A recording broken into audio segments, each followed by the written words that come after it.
Magandang araw po mga nanay, tatay. For today's video, gagawa po tayo ng tutorial para po sa mga bata. Para po maprotektahan ang mga anak nyo sa mga adult site o malalaswang content, violence sa internet. Maaari nyo po itong gawin sa mga phone na ginagamit nila, para ma-block at hindi na nila ma-open kahit na i-search pa po nila ito mga nanay, tatay. May 7 step lang po na ating susundan. Okay, pindutin ng Chrome, 3 tuldok sa taas. Hanapin ang settings. Scroll up.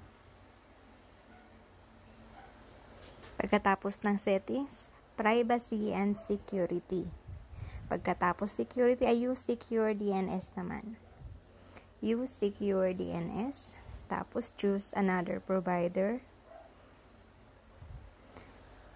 Okay, tapos custom. Clean browsing family ang pipiliin natin. Okay, yun lamang po. Sana nakatulong. Please follow and like and share po. Salamat.